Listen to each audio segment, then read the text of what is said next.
कैसे अलौकिक है। ये छल करता है, किसी को ब्रह्मा रूप में दर्शन दे देता है, किसी को विष्णु जी के रूप में दर्शन दे देता है, तो वो विष्णु जी की महिमा गाने लग जाता है कि विष्णु जी आप ही भगवान हो, आप छुपाए हुए हो अपने आप को। इस प्रकार इनको भ्रम हो जाता है। और ये कैसे इसके कर्म अलौकिक हैं, अब आपको दिखाते हैं थोड़ा प्रमाण सदग्रंथों में। एक बार देवताओं का और असुरों का, राक्षसों का युद्ध हो गया और राक्षस विजयी हो गए, देवता भाग गए, मैदान छोड़ गए। देवताओं ने कहीं जाकर के इकट्ठा होकर भगवान विष्णु की आराधना की और ये विष्णु रूप धारण करके, ये ब्रह्मा विष्णु महेश का पिता जिसने गीता बोली, ये वहाँ प्रकट हो गया। और जो तुम्हारे मन की बात मैंने जान ली है, और आप जाओ जो ससाद का पुरंजय नामक पुत्र है उसको युद्ध के लिए खड़ा कर लो, राक्षसों के आमने सामने खड़े हो जाओ और उसको तैयार कर लो। मैं उसके शरीर में प्रवेश करूंगा, राक्षसों को मार दूंगा।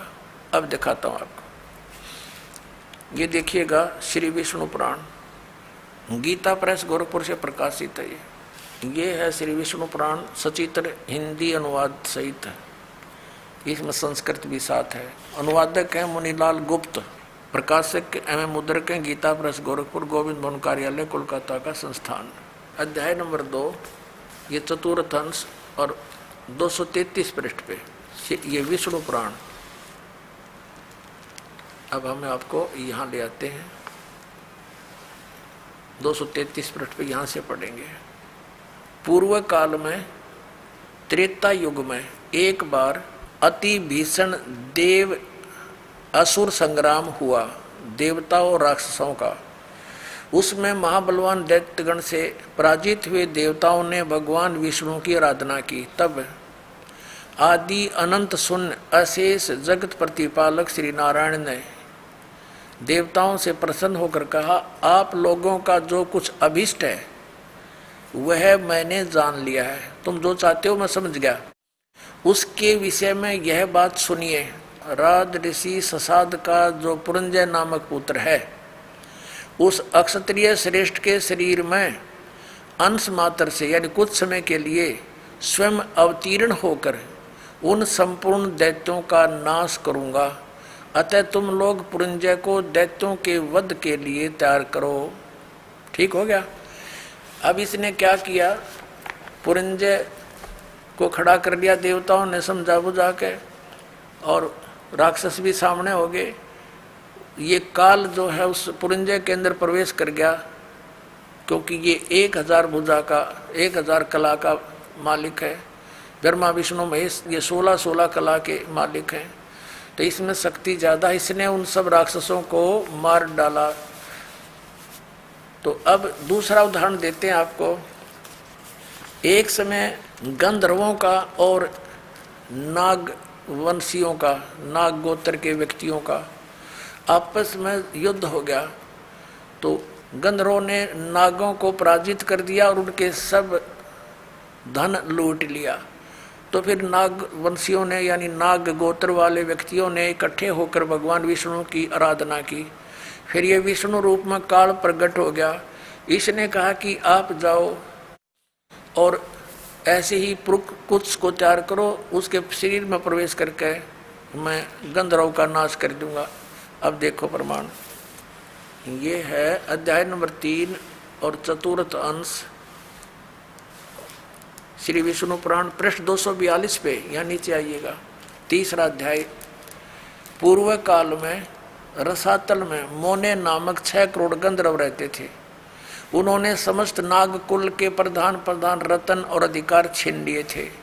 गंधर्वों के पराक्रम से अपमानित उन नागेश्वरों द्वारा स्तुति किए जाने पर उसके श्रवण करने से जिनकी विकसित कमल सदृश आंखें खुल गई हैं, निंद्रा के अंत में जागे हुए उन जलशाही भगवान सर्वदेवेश्वर को प्रणाम कर उनसे नाग गुणों ने कहा, भगवान इन गंधर्वों से उत्पन्न हुआ हमारा भय किस प्रकार शांत हो।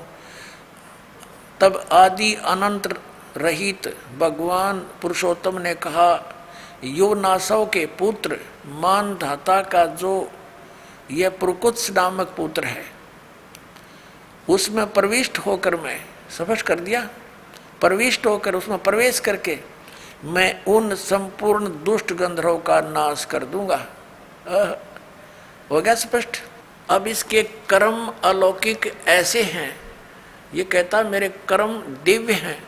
इसी प्रकार इसने श्री कृष्ण जी में प्रवेश करके गीता का ज्ञान वेदों वाला प्लस में अपने युद्ध कराने की जो अटकलबाजी, ये श्रीमद् भगवत गीता नाम से 18 अध्याय इसने बोले और आखिर में डरा धमका के विराट रूप दिखाकर भयंकर रूप दिखाकर जिसको देख करके अर्जुन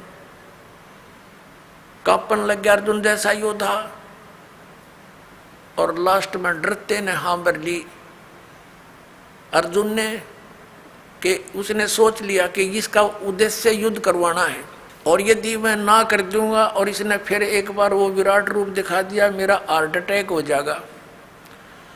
इसलिए इसने अपनी भलाई समझी कि मरना तो मैंने है ही, युद्ध करूंगा वहां भी मारा जा सकता हूं, और जब इसने फिर विराट रूप दिखा दिया फिर भी मारा जा सकता हूं, और भगवान के इरादे से वो परिचित हो गया था कि ये युद्ध चाहता है। तो इसने कह दिया कि हाँ जी मैं आप सब समझ गया हूँ, आप जो कहना चाहते हो मैं युद्ध कर लूँगा। नहीं, श्री कृष्ण युद्ध करवावे, जब पहले वो मना कर रहा था कि नहीं आप युद्ध मत करो नाश हो जाएगा।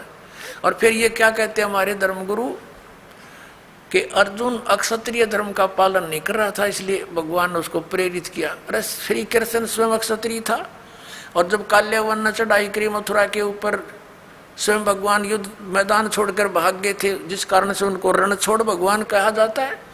तो उन्होंने उस समय भी अपने क्षत्रिय धर्म का पालन त्याग दिया कि जिस कारण से अनर्थ टल जावे, नाश ना होए। तो क्या वो व्यक्ति फिर अक्षत्रिय धर्म के पालन करने के लिए इसे नाश करने की सलाह दे सकता है? तो पुण्यात्माओं, अब हमने इन सदग्रंथों से स्वयं परिचित होना है। ठीक है, इन्होंने जितना ज्ञान दिया वो इनके सत्र का इनके पास रहे। अब हम सदग्रंथों के अनुसार साधना करेंगे और ज्ञान ग्रहण करेंगे। अब आपको दिखाते हैं कि श्री कृष्ण जी को तो पता नहीं मैंने क्या बोला था गीता जी में, अभी दिखाता हूँ।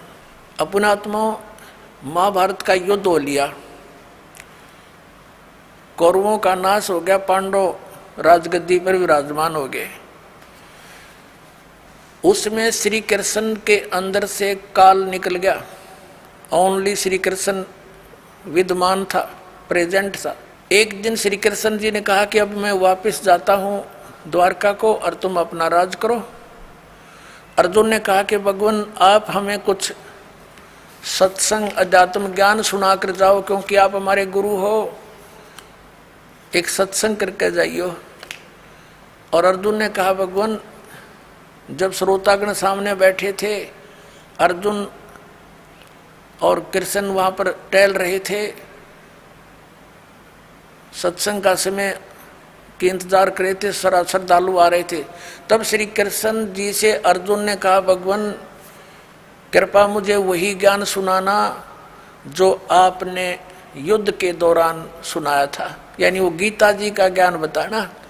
अब मैं भूल गया हूँ, बुद्धि के दोष से मुझे याद नहीं रहा।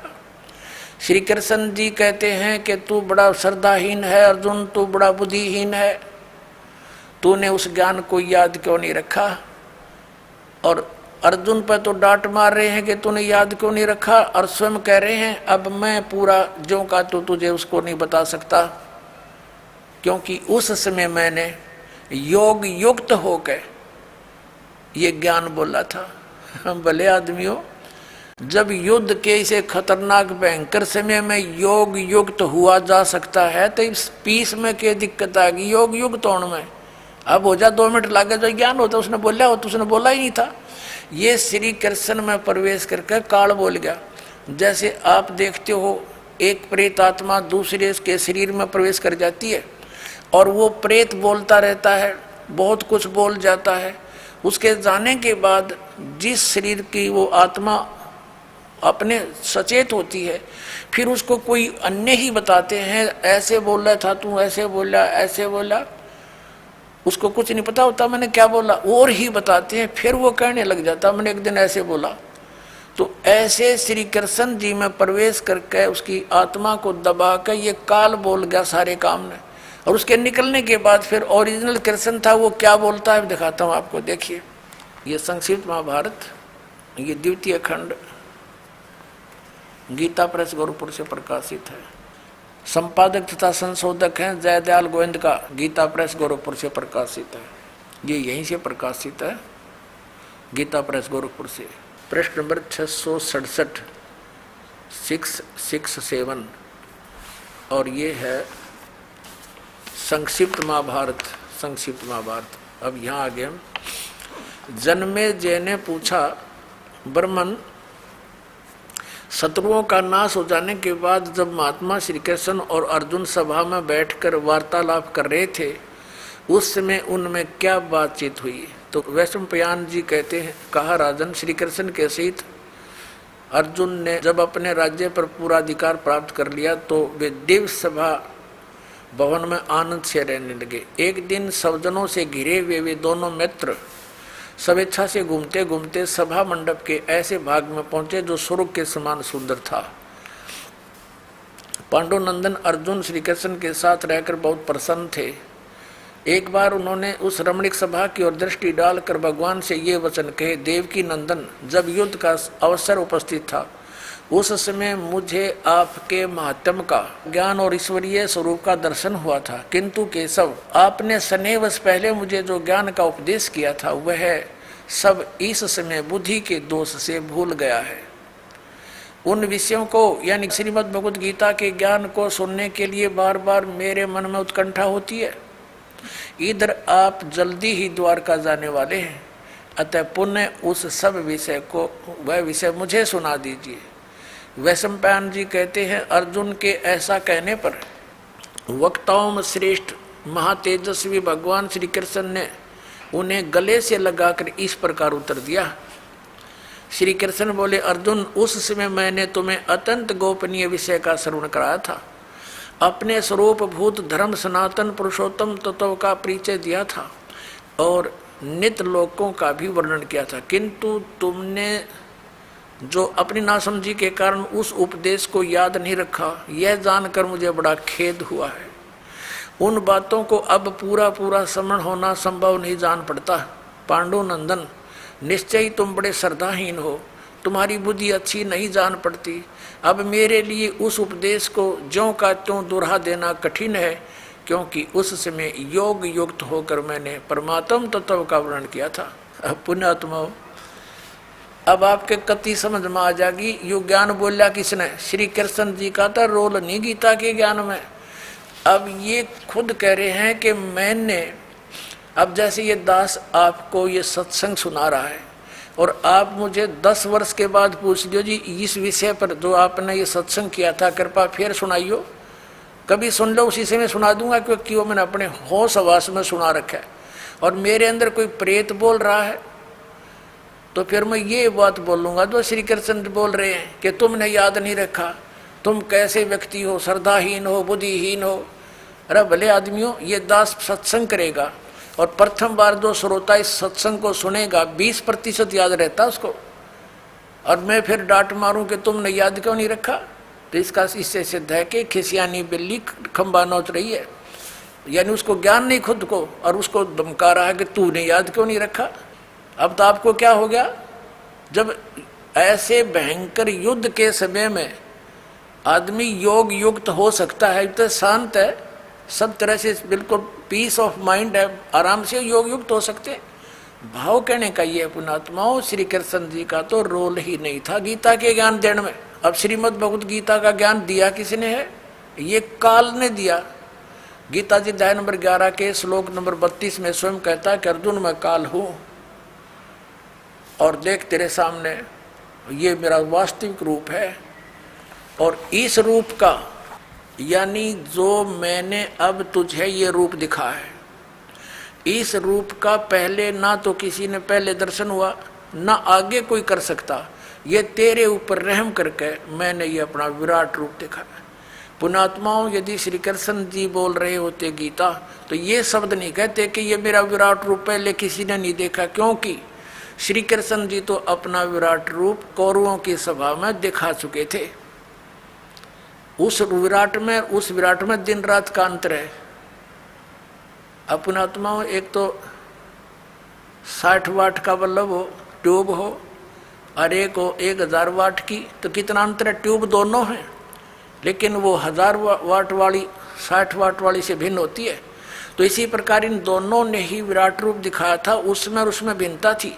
और ये शब्द श्री कृष्ण जी नहीं कह सकते कि पहले किसी ने नहीं देखा और आगे कोई नहीं देख सकता। तो इससे सिद्ध है गीता ज्ञानदाता श्री कृष्ण नहीं उसके अंदर प्रवेश करके काल बोल रहा, वो 1000 भुजा का भगवान है, 1000 कला का है, सहस्रा बाहु। 11वें अध्याय के 21वें श्लोक में अर्जुन कहता है कि हे सहस्रा बाहु, हे 1000 भुजा वाले भगवान, अपने उसी चतुर्भुज रूप में आ जाओ। क्योंकि वो श्री कृष्ण मान रहा था उसको, और श्री कृष्ण ये विष्णु जी जो है ये 4 भुजा के भगवान है।